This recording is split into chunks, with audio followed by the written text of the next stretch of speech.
Multiple Canadian universities are dealing with a data breach. Hackers targeted the Canvas program. It's used to manage grades and assignments for thousands of schools in North America. Now, a post earlier this month indicated that some identifying information of Canvas users, such as names, email addresses, student IDs, and messages, may have been impacted. The hackers are threatening to leak the data unless the schools pay a ransom.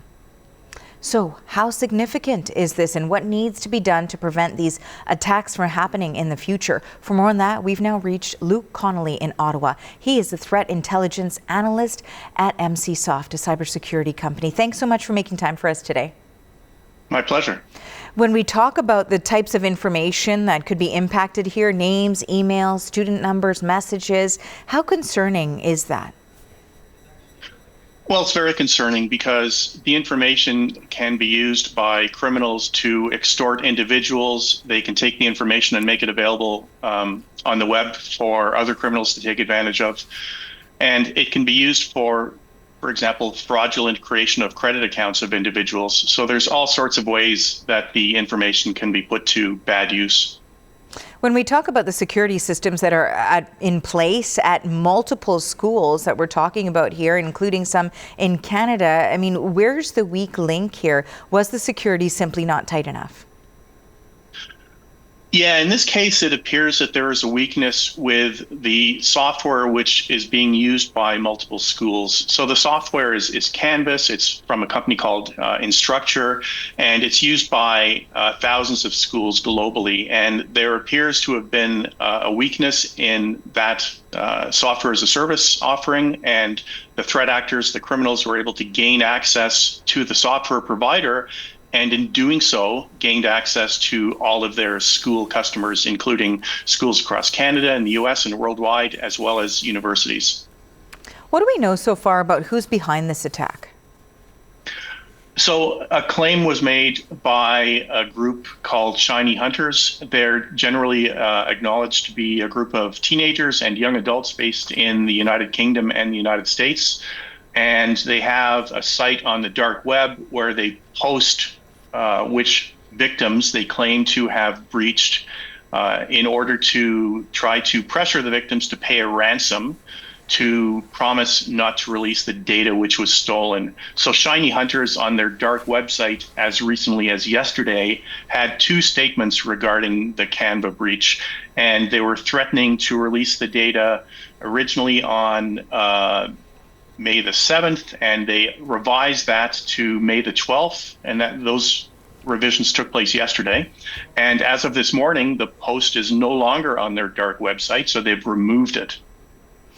When we talk about these ransoms, of course, that there are demands to pay in order to not have that sensitive information leaked out. I mean, how frequently are ransoms paid in order to keep the information private? Just how lucrative is this sort of a crime for the people who might be behind it? Well, I hope that they're being paid. The ransoms are being paid increasingly infrequently. The reason being, and the demands can be anywhere from tens of thousands of dollars to millions of dollars, depending on the organization and the size of the organization. The reason that I say I hope that they're not paid is that, number one, it encourages the criminals to continue to look for new victims. And number two, the payments actually fund their development of new techniques which are used to exploit new victims. So it's a sort of a cascading set of events that increasingly puts new individuals and companies at risk. When we talk about just how sophisticated these criminals are, I mean, how challenging is that then for law enforcement to stay on top of this, for there to actually be arrests or charges or prosecution when we're talking about this sort of thing? So there's two different aspects there. The sophistication is one question, and the sophistication of their attack is often, this group in particular, their attacks are based on largely social engineering. So what that means is they pretend that they're someone they're not. They'll call up a company or the help desk of a company, and they will try to convince the person on the other end of the phone that they're an employee who's lost access to their account, and thereby they'll try to convince the help center, the call center, to grant them access. And then once they're inside, they'll start to undertake their criminal activity and steal data. The other aspect of the sophistication is how do they stop law enforcement from identifying them?